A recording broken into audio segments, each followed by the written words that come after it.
आज की कहानी किसी धमाके से कम नहीं है। कुछ फैसले ऐसे होते हैं जो बोले नहीं जाते, लेकिन उनकी गूंज पूरे घर में सुनाई देती है। जब गायत्री देवी झंडे के साथ अनु के घर पहुंचती हैं, तब वो किसी सवाल का जवाब ढूंढने नहीं, बल्कि एक सच्चाई को परखने आई होती हैं। तभी अचानक वहां सिद्धि माता का आना माहौल को और रहस्यमय बना देता है। घर के अंदर माहौल बिल्कुल शांत होता है। गोपाल जी मेहमानों को बैठने के लिए कहते हैं। अनु एक कोने में चुपचाप बैठी रहती है, जैसे किसी अनकहे डर से घिरी हो। गायत्री देवी बातों को इधर उधर नहीं घुमाती, वो सीधे पूछ लेती हैं कि क्या अनु की शादी की तैयारी शुरू हो चुकी है। जवाब में गोपाल जी बड़े भरोसे से एक नाम लेते हैं, डॉक्टर मोहित। वो बताते हैं कि मोहित ने मुश्किल समय में परिवार का पूरा साथ दिया और उनके हिसाब से वही अनु के लिए सही जीवन साथी हो सकता है। फिर सवाल अनु से किया जाता है। अनु की आवाज़ लड़खड़ा जाती है।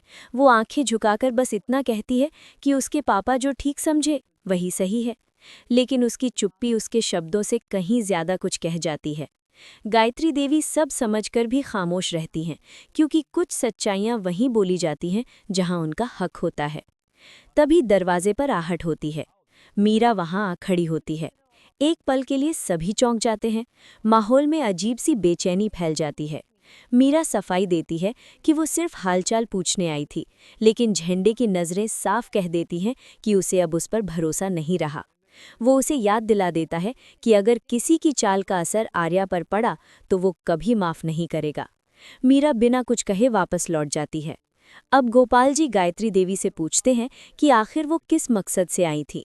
गायत्री देवी उनकी तबीयत देखकर कोई नई परेशानी खड़ी नहीं करना चाहती और उठने लगती हैं।